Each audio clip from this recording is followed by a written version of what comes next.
Bom Bom dia! dia! Mais Voltamos. um café. Nosso cafezinho, Mais né, um Lorena? cafezinho delas. Começar mais uma semana aí com um bate-papo. Tudo bem? Joia? Tudo ótimo. Saudade de mim, Lorena? Muito saudades. Bom, fala do nosso entrevistado antes dele falar dele próprio, por favor. Então, é um casal, mas hoje só tem metade do casal aqui com a gente, né? Em breve a gente espera poder contar com os dois.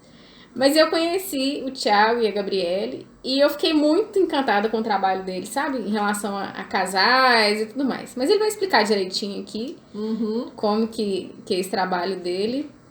E por isso que eu pensei, falei, vamos chamar os dois pra conversarem lá, porque tem muita coisa boa pra ajudar a turma aí.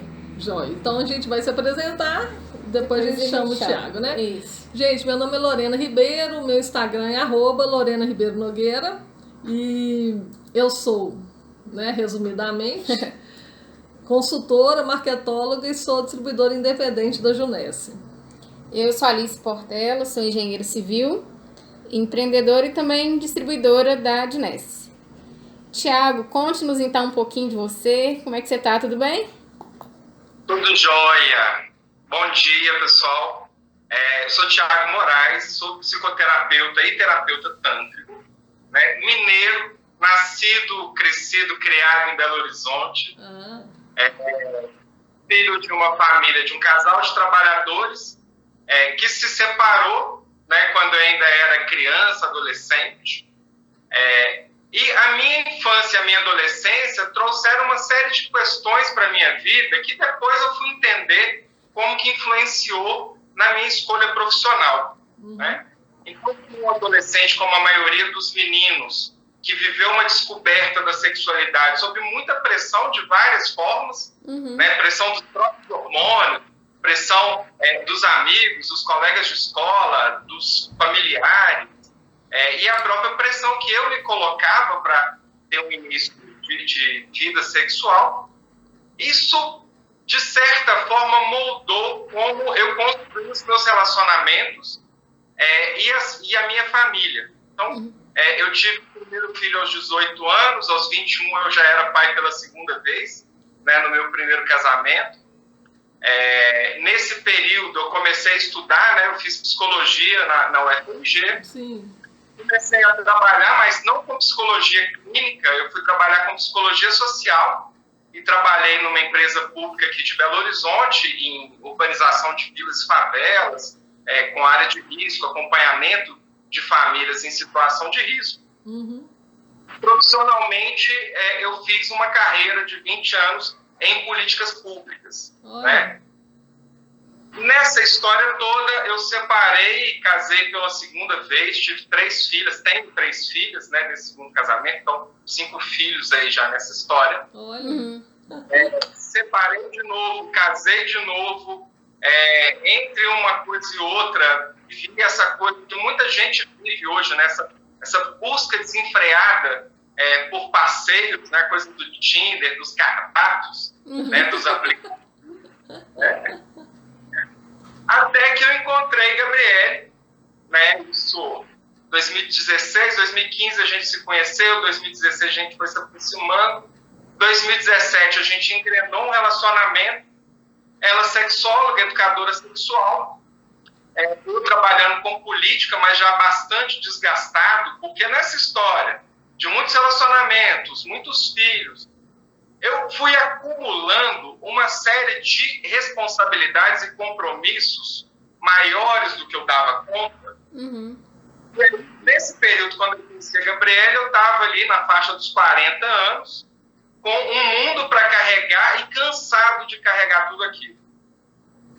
Então eu fui chegando no esgotamento e quando a gente se une, ela começa a me consultar, né, pelos meus conhecimentos de psicologia, começa a me consultar sobre questões que muitas vezes ela estava trabalhando, de casos que ela estava atendendo, e a gente começa, além de ser um casal, a gente começa a um trabalho conjunto. Até que ela me faz uma proposta, ela fala assim: Thiago, eu tenho algumas clientes que precisam de atendimento de Tantra, mas eu ainda não encontro ninguém aqui que tenha uma abordagem mais terapêutica.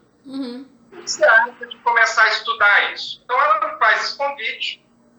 Eu já tinha tido um contato com o Tantra na minha adolescência. Eu tinha acessado um livro a partir de uma entrevista com o mestre De Rose. E eu comecei, naquela época, eu busquei o Tantra porque, como quase todo adolescente, eu tinha população precoce. E aí, alguns exercícios do Tantra para resolver aquilo. Então, o Tantra ficou ali incubado na minha vida ao longo de muitos anos, até que, nesse encontro com a Gabriela, esse convite dela, eu vou conhecer o Tantra, começo a estudar, Sim. a gente começa a praticar entre a gente, e aí vem um primeiro grande benefício do Tantra na minha vida. Porque aquela coisa maluca da busca por sexo, sem entender muito bem o que eu estava buscando, porque na verdade tinha a busca por satisfação sexual, tinha carência afetiva, tinha uma certa compulsão, né? Então tinha um conjunto de elementos que até então não entendia o que acontecia e ficava numa coisa desenfreada. Então essas experiências com o Tantra me permitiram ressignificar a minha relação com o sexo e a sexualidade. Então, o primeiro Tantra veio para poder cumprir na minha vida uma função de cura, né? E com a Gabriele, ela também, a partir dessas experiências, ela também foi desenvolvendo a cura das questões que ela carregava. Então, o Tantra primeiro chega na nossa vida para essas questões pessoais, que a gente nem imaginava o poder que aquilo teria. E aí eu começo a estudar para me formar como terapeuta tântrico, né? E aí, à medida que eu vou avançando, começo num processo mais avançado de formação, começo a fazer alguns atendimentos ainda não de terapia, mas de massagem. Né? Só a massagem. Sim. Nesse processo, eu percebi que a massagem, ela, muitas vezes, ela trazia um efeito poderosíssimo para algumas mulheres, na época eu só atendia mulheres, mas para outras não. Para outras a massagem não funcionava. Ainda uma ideia meio mágica, né? De não, a massagem resolve tudo. Né? Isso me fez procurar entender por que para algumas pessoas funciona, por que para outras pessoas aquilo não funciona. Sim. Né? E aí, a partir disso, eu comecei a questionar o método que eu tinha aprendido e comecei a buscar resgatar conhecimentos que eu tinha acessado quando estudava psicologia. Então, voltei a estudar psicanálise, voltei a estudar depois teoria sistêmica, comecei a estudar várias outras coisas na busca de entender por que para algumas pessoas uma massagem funcionava, por que para outras não. Né? Sim. Nesse período, eu ainda trabalhava com política, era chefe de gabinete de um vereador, numa fase já de esgotamento daquele trabalho ali, tinha acabado de coordenar a parte técnica de uma CPI aqui em Belo Horizonte, que tinha desgastado muito. E nesse processo, eu acabei fazendo uma transição de carreira meio que na marra, forçada. Porque eu já não conseguia mais fazer o trabalho que eu fazia antes, mas ainda não estava completamente preparado para começar esse novo trabalho. Né? Então, isso me fez fazer um investimento em termos de formação, em termos de estudo, em termos de prática muito profundo. Uma transição de carreira que foi pesada. Hoje eu acompanho pessoas em transição de carreira e sei que tem formas muito mais eficazes, seguras, mais tranquilas, de fazer transição de carreira, né? Então, hoje, a partir da minha experiência no que deu errado em transição de carreira, no que deu errado em relacionamento, Sim. o que deu errado em vida sexual, eu consigo, né, trazer uma nova leitura, uma ressignificação e, com isso, ajudar pessoas no trabalho terapêutico, né, que é o fruto desse começo de história. Eu gosto de contextualizar isso porque, Sim. mesma forma que a flor de lótus, né, ela nasce da lama e ela sobe na lama e traz toda aquela pureza, ela mesma se purifica, né? A minha história com o Tantra, com a terapia, ela vem disso. Eu nunca fui uma pessoa com uma vida perfeitinha, né? Mas a partir da minha experiência, a partir das minhas dores, a partir das minhas angústias e a partir das minhas superações, eu consegui estudar e consegui me formar com conhecimento capaz hoje de ajudar pessoas, né? E isso me deixa profundamente feliz. Uhum. Isso é muito bacana. Nossa, que interessante. Mas agora nós vamos esmiuçar essas temáticas. Vamos lá. Então, só para entender, nesse meio dessa transição foi que você casou com a Gabriele? Sim, sim. Ah, bacana. Na verdade, a gente começou a morar junto no início dessa transição e ao longo desse processo a gente casou. A gente foi casar no mato, numa cerimônia nossa, na Serra do Cipó. Ah, que legal. E agora, né, essa coisa de ser casados e trabalhar juntos, né, esse desafio cotidiano que a gente tem. E aí é interessante, porque como é um desafio grande, viver juntos, né, ser casados e sócios, né, marido e mulher e sócios, lidar com os conflitos também é uma coisa que exige da gente sempre usar os recursos que a gente aprendeu e que a gente oferece para as pessoas. Então, o tempo todo a gente precisa também ficar voltando no conhecimento para poder fazer com que isso flua de uma forma harmônica, produtiva, saudável, né? Isso é bacana porque vocês põem em prática tudo que vocês ensinam, né? Ou foi pela experiência que já veio, ou é porque vocês estão realmente aplicando, né, nos desafios aí da vida, da sociedade. O processo de evolução, Alice, ele é um processo contínuo, né? Em cada fase da vida a gente tem desafios novos, a cada conquista que a gente tem surge novos obstáculos, novas coisas a serem vencidas. Então, não só a gente precisa aplicar, mas a gente precisa buscar novos conhecimentos, a gente precisa trazer novos aprendizados, porque os desafios vão mudando, né? E vão ficando cada vez mais difíceis também. Sim, com certeza. Bom, vamos fazer um intervalinho? Isso. Nós vamos fazer um intervalinho e a gente já volta no segundo bloco. Voltamos. Então, muitos assuntos, né? Muitos assuntos. Muita coisa. Então, você foi funcionário da prefeitura que você falou, Thiago? Sim, mais especificamente da URBEL, né? Tá. Que é a empresa que trabalha com urbanização de vilas e favelas. Entendi. Fiz um trabalho durante muitos anos na parte de área de risco geológico, né? Belo Horizonte tinha muitas mortes em vilas e favelas na época de chuva. Um desafio que felizmente foi vencido já há alguns anos, né? A cidade hoje tem outros desafios na chuva, mas a gente conseguiu parar de ter perdas humanas, né, em função desse problema. E lá eu fui assessor do presidente. É interessante, minha vida corporativa, ela sempre teve uma coisa de terapeuta. Eu fui diretor do presidente do URBEL um tempo, depois fui assessor do dirigente sindical, fui vereador, e aí passei a ser assessor do vereador. Então, a coisa de acompanhar as pessoas, de certa forma cuidar e ajudar as pessoas a desenvolver, a evoluir os trabalhos, sempre teve, mesmo quando eu trabalhava com políticas públicas, sempre teve uma relação, né? E o cuidado com as pessoas também, né? A minha experiência na área de risco com as famílias foi extremamente rica, para entender a vida, para entender as dores, para desenvolver empatia, né? Ser terapeuta demanda sempre muita empatia.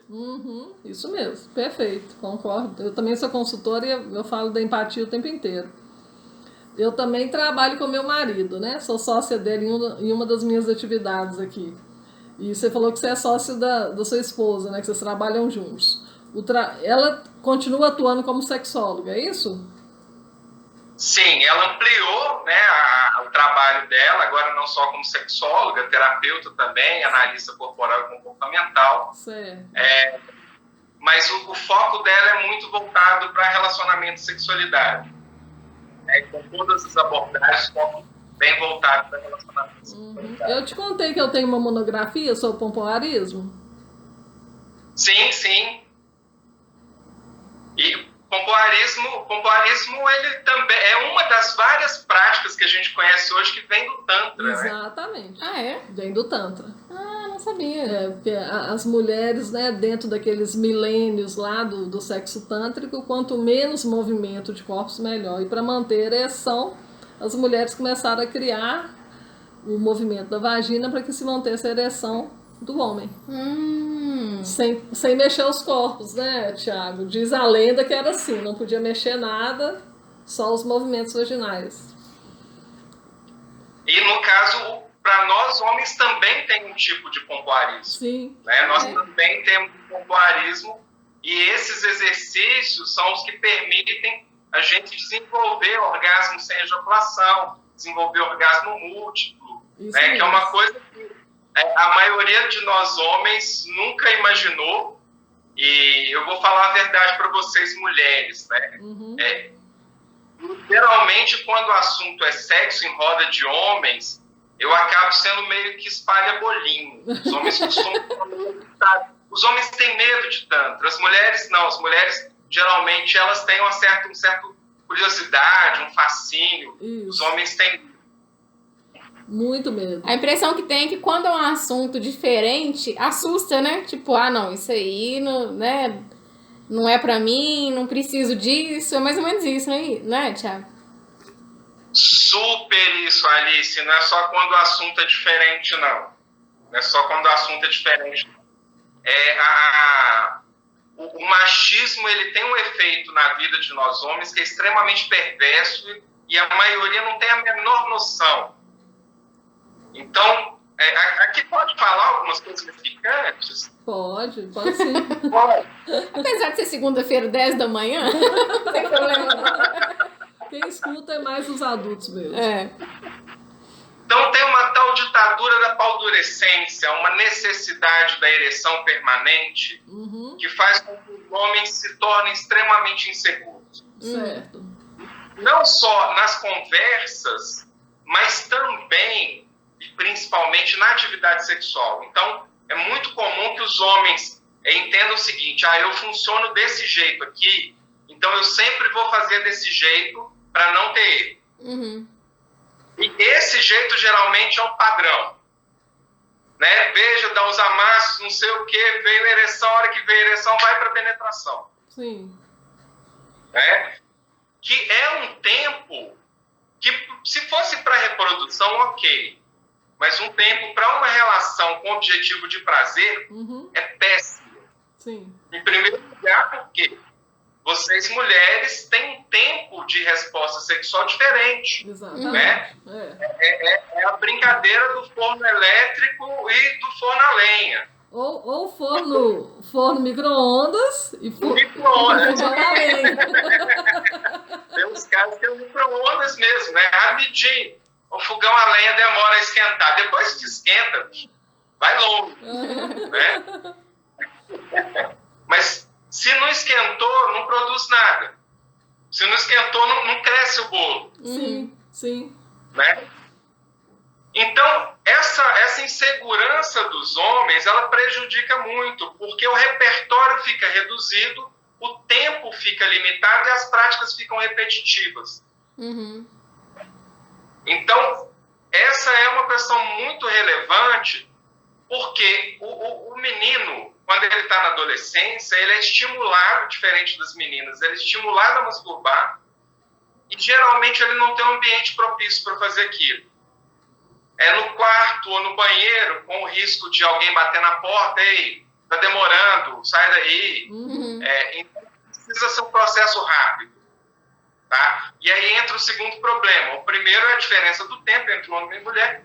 E o segundo é porque o homem vai condicionando a ter uma resolução sexual muito rápida. Então, na coisa da masturbação rápida, ele condiciona o organismo a funcionar rápido. Entendi. Então, isso torna o desnível ainda maior. Uma das coisas que a gente mais trabalha no Tantra é exatamente essa questão, essa percepção. Porque, e terceiro ponto em relação a isso, se a atividade sexual ela é num tempo muito curto, tá? Ela não tem um efeito de prazer adequado, satisfatório, porque a resposta sexual ela implica em um acúmulo de tensão, né? Isso. O corpo vai acumulando tensão, acumulando tensão, acumulando tensão, acumulando tensão. A excitação vai aumentando, aumentando, aumentando, aumentando. Quanto mais essa excitação aumenta, quando tem a descarga, maior a intensidade e o tempo de prazer. Se a excitação mal começa a surgir e já vem a descarga, ao invés de ser um uau, é uma cuspidinha. Certo. Eu lembro daquele filme De Pernas pro Ar, que a Ingrid Guimarães encontra aquela moça que é do Cacete Planeta, não vou lembrar o nome. E ela fala assim, você já teve orgasmo? Ela, já. Então descreve pra mim. É Aí depois tem a cena da montanha-russa, que ela fala, não, agora você vai entender o que é um orgasmo de verdade, né? E eu acho muito legal essa a forma como eles conseguiram explicar, né, a diferença. Mas explicar o orgasmo é um negócio muito difícil. Explicar não, ilustrar, que eu queria falar. Muito difícil. A minha experiência com orgasmo, ela depois do Tantra é outra completamente diferente. Completamente. Antes, para mim, o sexo era uma forma de alívio. Agora é outra coisa. Agora é celebração de vida. Muda completamente o referencial. E muitas pessoas, principalmente mulheres, né, não sentiram orgasmo ainda. Eu já conversei com algumas mulheres antes de fazer o curso comigo, mulheres de 20, 30, falaram assim, não sei. Aí eu ficava tão chocada com isso assim, Thiago, eu falei assim, meu Deus, que coisa incrível. Porque eu mesma fui sentir o primeiro depois que eu separei do primeiro casamento. Foi quando eu fui estudar mais a questão do pompoarismo. Eu fiz curso, entendeu? E aí que eu falei assim, agora eu entendi o que é. Eu fico imaginando quantas mulheres, né? Nossas avós e da gente pra trás que não tiveram experiência se bobear. Porque... E muitas acreditam que tem orgasmo, mas na verdade elas chegam na portinha do paraíso e voltam para trás. Tem isso também. Tá? Vou explicar o que é isso. Tá? Mas assim, não é um problema só das mulheres, não. Os homens não identificam esse problema porque acham que ejaculação e orgasmo é a mesma coisa. Certo, isso. Tá? Não tem pesquisas em relação a isso. Mas, sinceramente, eu acho que mais de 90% dos homens não tem uma clareza exatamente do que seja orgasmo, tá? E em relação às mulheres, é muito interessante porque é o seguinte, tudo na vida é um movimento de contração e expansão. Desde cada célula do nosso corpo, o nosso coração, o sistema solar, tudo funciona em contração e expansão. Ok. E é muito comum, eu já atendi quase 400 mulheres com massagem e terapia tântrica. Então, às vezes a pessoa chega e fala assim, não, eu tenho muita facilidade de orgasmo. Quando vai para a massagem, a pessoa vai entrando no nível de excitação cada vez mais alto e vai contraindo o corpo, contraindo o corpo, contraindo o corpo. E aí, de repente, ela trava a musculatura, trava a respiração e a impressão que dá é, nossa, meu Deus, tomara que isso passe rápido. Só que isso é só um movimento de contração. Isso é só a subida da excitação. Mas o orgasmo ele se completa quando vem a explosão, a descarga e o relaxamento. Sim, isso mesmo. Então, muitas pessoas têm essa excitação, ela sobe, contrai, e aí quando falo contrai, trava mesmo, trava a musculatura, trava a respiração, porque quando trava a musculatura e a respiração, a sensação passa. E aí achou que teve o orgasmo, mas não teve o uau, né, que traz a satisfação, que traz depois, né, todo aquele aquele relaxamento que é o mais importante da resposta sexual, né? Da atividade sexual. Entendi. A gente está encerrando esse segundo bloco. Isso. No próximo eu também já quero perguntar das outras frentes aí. A gente volta daqui a pouquinho. Beleza. Voltamos então com o nosso café aqui. Tiago, e eu queria entender como que é a parte prática, como que funciona o trabalho de vocês lá no espaço que vocês têm, se é mais mulher que procura, se é mais homem, se os casais vão juntos, como que funciona isso? Alice, a procura que a gente tem é principalmente por mulheres e casais. Tá? Os homens, geralmente, quando buscam o Tantra, buscam uma abordagem diferente do Tantra, que não tem perspectiva terapêutica como nós entendemos. Entendi. E a gente trabalha o Tantra em algumas situações que a gente inclusive vai dar um efeito legal. Muitas vezes, antes do Tantra, a pessoa precisa trabalhar outras coisas. Tá? Então, quando a pessoa chega, a gente conversa, faz uma primeira conversa e avalia que tipo de demanda a pessoa traz e o que pode ser interessante para ela. Se é um processo de psicoterapia, se uma constelação familiar ajuda mais, né? Se é o caso de fazer uma terapia de casal. Então, primeiro a gente procura entender aquela demanda para ver se o atendimento é o mais adequado. E quando a gente usa o Tantra, qual é o momento de começar o trabalho com o Tantra? Entendi. Porque muitas vezes as pessoas buscam o Tantra como se fosse uma solução mágica. Ou como se fosse uma coisa para resolver a questão sexual. Só que chega numa perspectiva infantilizada. Né? A maioria das pessoas é muito imatura. Sim. Né? E quando a pessoa tem uma dificuldade ligada à sexualidade, geralmente tem outros problemas junto com aquilo. Então, muitas vezes a gente precisa trabalhar com a pessoa para ela desenvolver um nível de maturidade maior. Né? Para quando vai para o Tantra, entender o Tantra dentro do que precisa ser trabalhado. Né? Ou precisa reorganizar coisas na sua vida. Né? Antes, quando eu atendia só com Tantra, eu falei mais cedo que tinha situações que a massagem não funcionava. Então, tem pessoas, por exemplo, que ter orgasmo ou ter uma vida sexual ativa prejudicam outros aspectos da vida. Tá? Então, por exemplo, se eu estou num casamento que eu não quero me separar de jeito nenhum, o casamento está horrível, mas eu não quero me separar, tá? E eu não tenho uma vida sexual ativa. Então, não ter uma vida sexual ativa faz com que eu dê conta de viver naquele relacionamento ruim. Porque se eu descubro a minha energia sexual e passo a ter desejo sexual, eu vou querer um outro relacionamento que seja bom, que seja saudável, que seja prazeroso. Então, assim, se eu descubro o que é prazer, como que eu vou querer continuar vivendo no sofrimento? Né?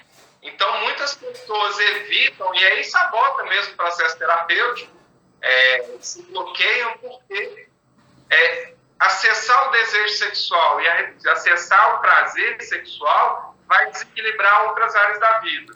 E isso a gente está falando numa parte bem inconsciente, né? É muito difícil a gente ter uma consciência plena disso, né?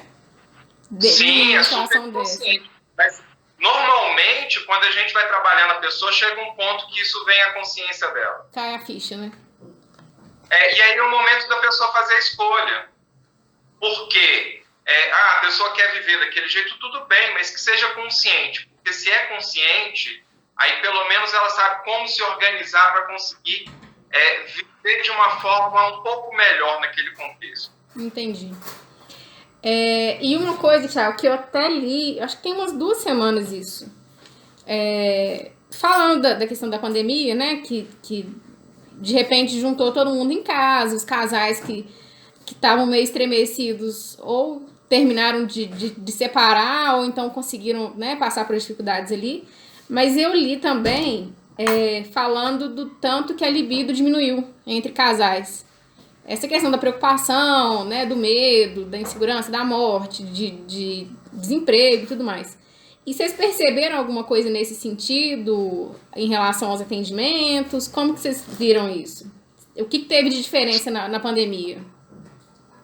Pra gente aumentou a procura de casais, tá? Mais casais procuraram.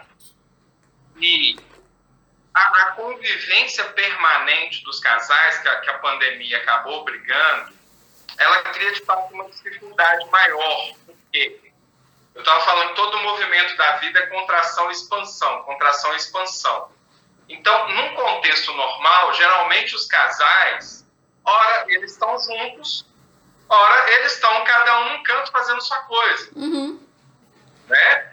Mas quando eles ficam juntos o tempo todo, a falta da distância acaba trazendo um certo cansaço, um certo esgotamento. Né? Então, esse é um aspecto importante, assim, que eu vejo que contribui para as dificuldades dos casais. E tem um outro aspecto que as mulheres, elas gostam, é importante para elas ter um momento de encontro de mulheres, atividades de mulheres. Sim.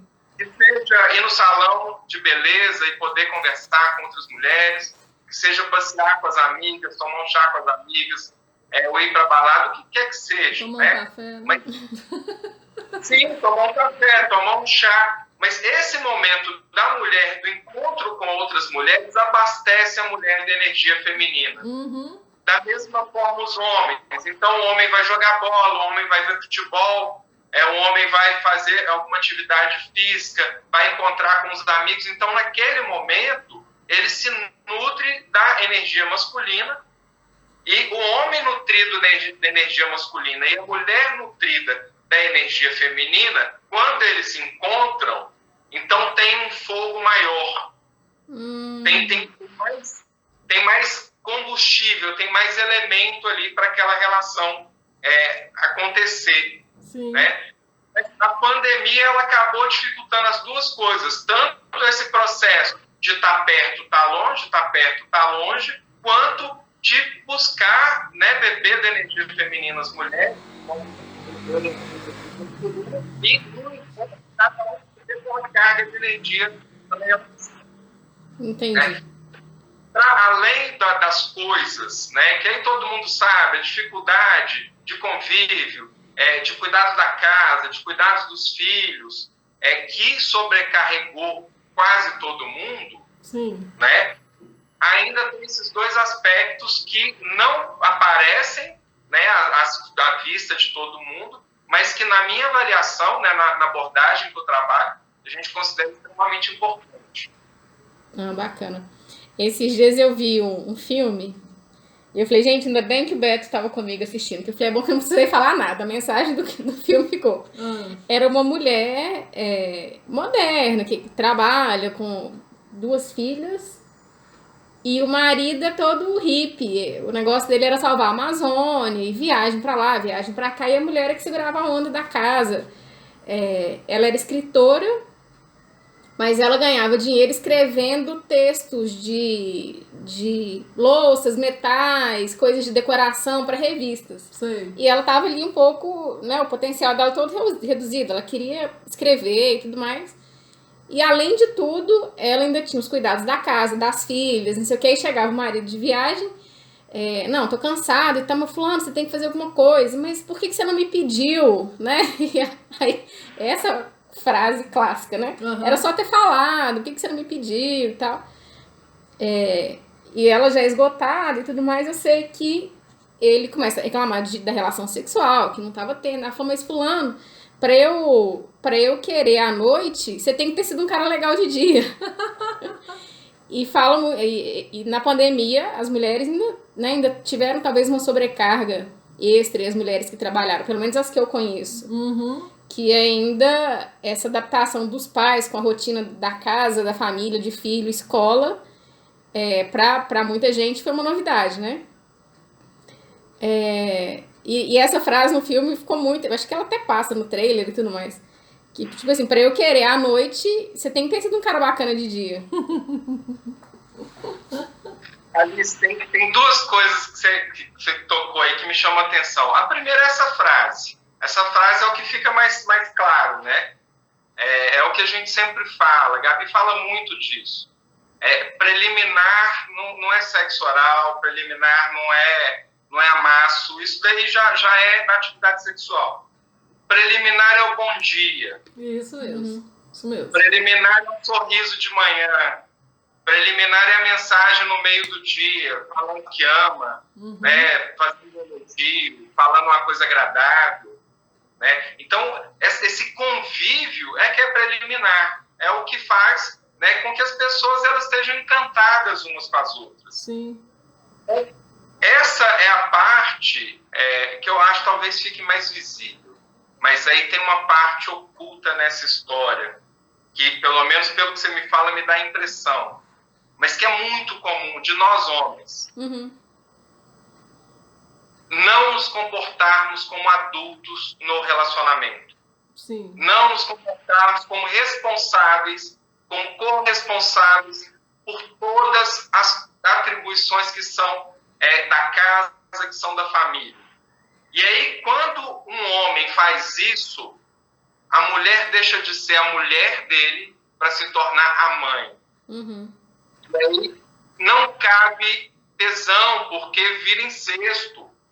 O homem deixa de ser homem e vira filho. Isso mesmo. E às vezes um filho mimado e pirracento. E não tem jeito de ter sexo, aí o sexo vai acabar mesmo.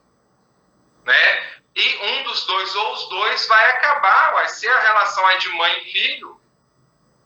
Essa mulher vai precisar de um homem, ou não. Esse cara vai acabar caçando uma namorada. Né? Ou seja, relação afetiva, conjugal, sexual, coisa de adulto.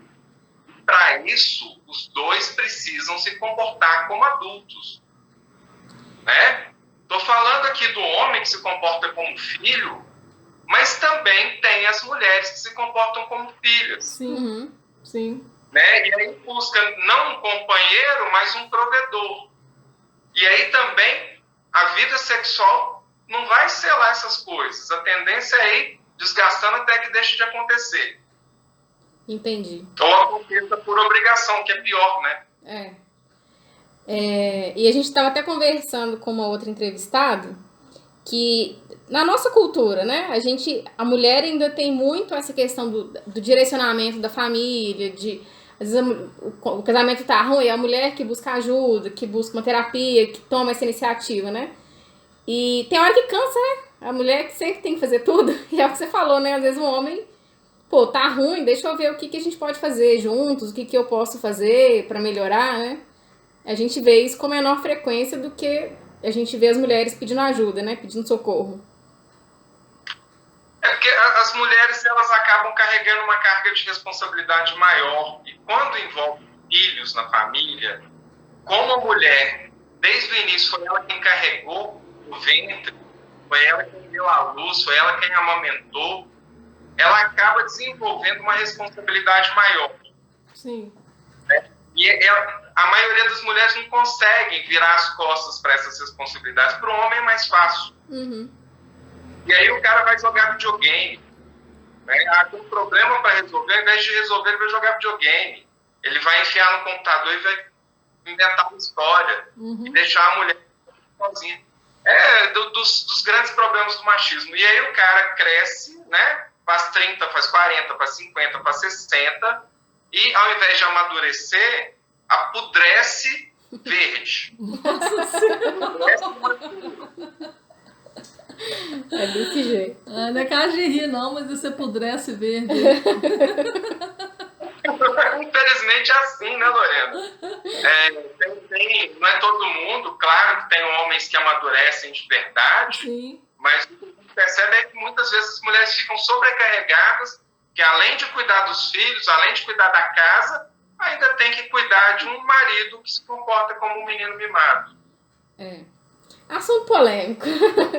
Vamos dar um intervalinho, a gente já volta. Já voltamos. Vamos. Voltamos. Gente, esse papo. Tô doida pra Gabriele vir também conversar com a gente, viu? Nossa. Isso é ótimo. Que fantástico. Olha, uma coisa que você falou aí, Tiago, só para eu não te interromper na hora, que eu estava gostando muito que eu ouvi. Como a Alice falou que a gente falou com uma entrevistada, e nós falamos com outra entrevistada o seguinte, que como nós, mulheres, já somos multitarefas, né? Desde pequenas, a gente já sabe disso. Aí casa, a tendência é já querer cuidar do marido. Não, primeiro já casa assim. Eu sei porque eu casei no primeiro casamento com esse pensamento. Então, de mim eu posso falar, certo? Não, isso aqui ele vai mudar. Eu vou dar um jeito aqui que ele vai mudar aqui, certo? Como eu vi que não ia mudar e eu era sócia desse primeiro marido, e ele ainda julgava na minha cara que eu não sabia muito da área, né, que a gente atuava, ainda tinha esse lance. Eu falei assim, não vai dar pra continuar não, porque primeiro, pra que eu casei achando que alguém vai mudar só porque eu quero? Já começa por aí. Às vezes a pessoa é feliz daquele jeito ali e tá tudo certo, né? Hoje a gente tem maturidade pra entender isso. Só que a maioria das mulheres casam achando que elas vão mudar os maridos e já assumem o papel de mães dos maridos. E para o homem é muito confortável isso. Muito confortável. Comidinha na hora, roupa lavada. Passada não, porque aqui em casa nem usa ferro, né? Então não funciona pra mim.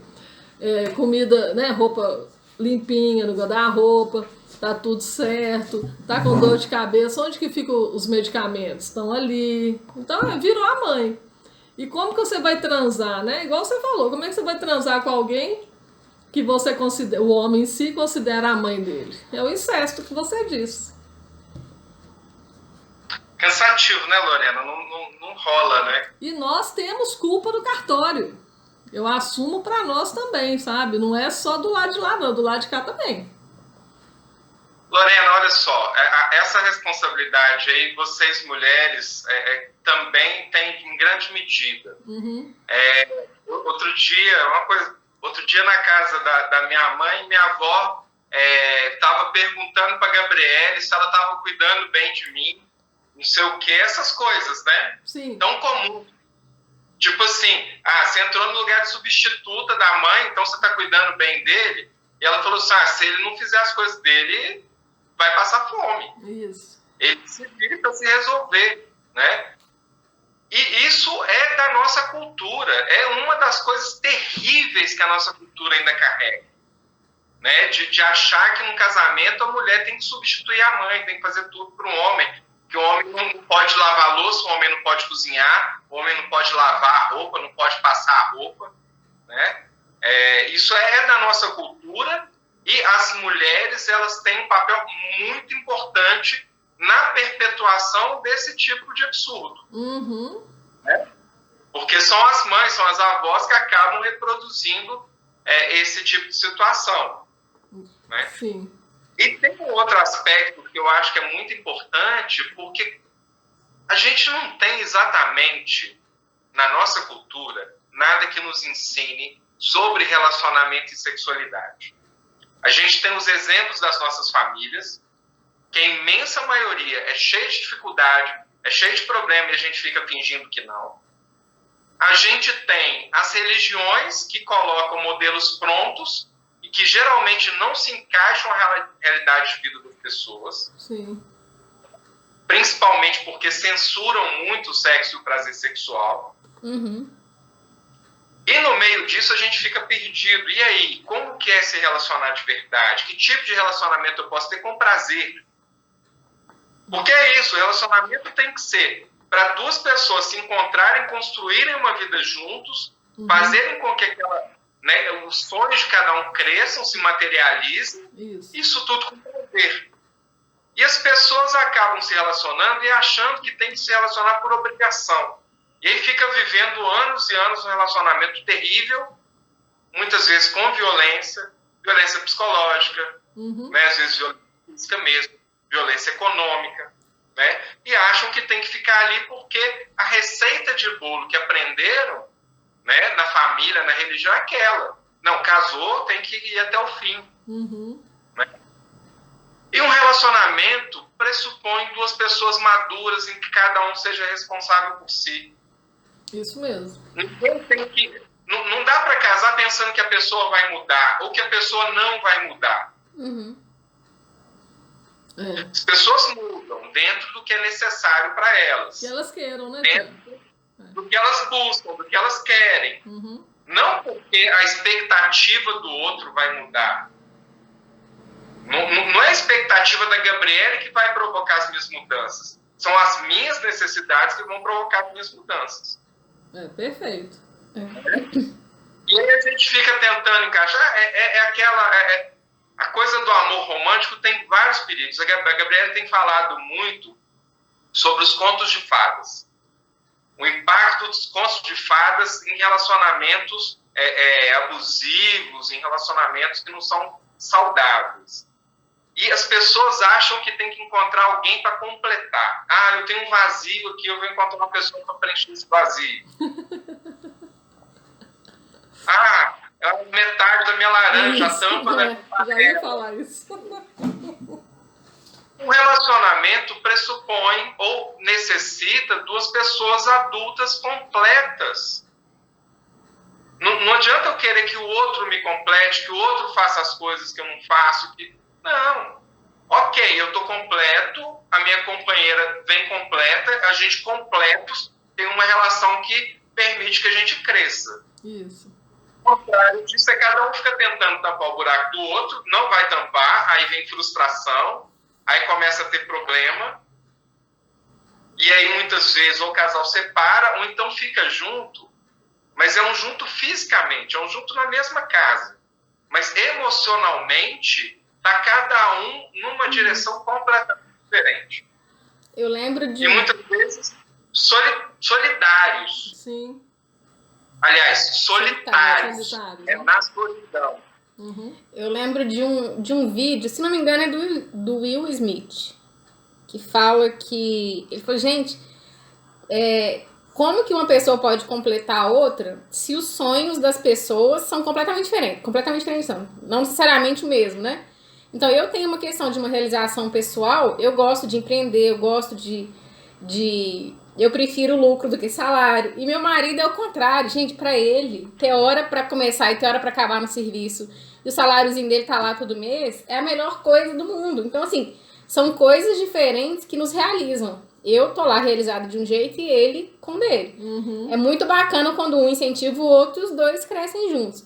Mas querer que tá todo mundo junto, que seja tudo igual, que tá todo mundo ali no mesmo patamar, uma época um tá melhor, o outro tá um pouquinho mais, né, carente emocionalmente, financeiramente, e o negócio é um equilíbrio, né? É um equilíbrio, é uma dança, né? Eu gosto muito de ver o relacionamento como uma dança. Então, nessa dança, né, cada um precisa ler o outro, precisa entender o movimento do outro, precisa prever e conduzir o movimento do outro, precisa de leveza, né? Então, eu gosto muito de entender um relacionamento como uma dança. Se os dois estão entrosados, essa dança flui lindamente. Se não estão entrosados, um vai tropeçar no pé do outro, vai embolar. Né? E de duas pessoas completas, porque eu carrego em mim as minhas carências infantis. A Gabriele carrega nela as carências infantis dela. Mas não sou eu que vou conseguir dar conta de cuidar da criança interior da Gabriele, nem ela da minha. Então, eu preciso cuidar da criança que tem aqui dentro. Não posso colocar a Gabriele para cuidar dessa criança, porque senão eu viro um menino mimado. E a tendência é essa. Eu já fui um menino mimado em relacionamento. Eu já fui casado e me comportando como se eu fosse um filho. Então, quando eu falo isso, e eu critico a maioria de nós homens, eu estou criticando a mim mesmo em primeiro lugar. Né? E identificar isso foi o primeiro passo para que eu pudesse trazer as minhas transformações, trazer as minhas mudanças. Então, é nesse encontro de duas pessoas inteiras, completas, onde cada um é responsável pelas próprias carências infantis, e aí juntos a gente pode compartilhar amor, compartilhar desejos, compartilhar realizações, compartilhar trabalhos, compartilhar tudo, porque se a gente está completo, eu não preciso ficar preocupado o tempo todo em completar o outro. Perfeito. Isso mesmo. Ô, Tiago, só voltando um pouquinho na outra fala sua, antes, né? Não sei como é que tá hoje, porque hoje em dia eu não troco muito essas ideias em grupos de amigas mais, mas quando eu era mais nova, se uma pessoa casada chegava numa turma de mulheres, ok? E falasse que o casamento dela tava bom, ih, minha filha, tá te traindo e você não tá sabendo. Era assim. Ou então o contrário, já tinha que chegar reclamando do marido. Porque já que todo mundo reclama, entendeu? Ninguém pode ser feliz. Não sei se você sabe que era assim antigamente. Não, e se falar que não briga com o marido? Ah, não, no Nossa. casamento não tem briga, não. Não, então vocês tá não estão fazendo direito. Tá tudo errado. De onde você tirou essa história que o mundo mudou tanto assim, Lorena? Continua assim? Continua, Thiago. Você me fez lembrar assim, na primeira parte talvez eu falaria que uma das coisas da minha vida é participar de um bloco de carnaval que chama Volta Belchior. Uhum. E o Belchior escreveu uma letra de música que diz: ainda somos os mesmos e vivemos como os nossos pais. Não mudou, o comportamento das pessoas não mudou tanto, não. Então eu tô muito positiva, né? Entusiasta. Né?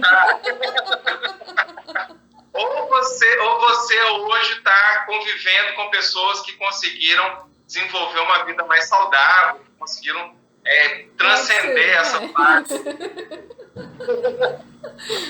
Ai, perfeito. Ô, Tiago, você sabe que o nosso programa tá terminando, né? Não, gente. Que pena. Muito bom. Foi muito bom. Olha, a forma sua de se expressar, comunicar é excelente, viu? Parabéns. Nossa, é muito bom, né? A didática, né? Tudo que ele fala a gente entende super bem. Obrigado, Lorena. Muito bacana. E que esse papo aqui com vocês. Fiquei até triste agora de saber que eu tenho. Mas vocês vão voltar. Gabriele volta, vocês voltam juntos também. Vai ser ótimo. Vamos terminar. Maravilha, vai ser um prazer. Nós vamos deixar nossos contatos e daqui a pouquinho você deixa o seu, tá bom? Beleza. Bom, gente, o meu Instagram é @Lorena Ribeiro Nogueira, meu celular é 319-8749-0181. O meu é @Alice Portela Rocha e o telefone é o 31 988575696. Pode falar, Thiago? Bom, meu Instagram de trabalho é @CasalSemTabuOficial, né? É meu e da Gabi. E o telefone é 31 988750153. Né? Esse número fala comigo pelo WhatsApp. Uhum. Joia, bacana demais. Brigadão, viu, pela Maravilha. participação. Muito obrigada. Obrigado a vocês pela oportunidade. Então, até o próximo. Então, até o próximo Café Delas.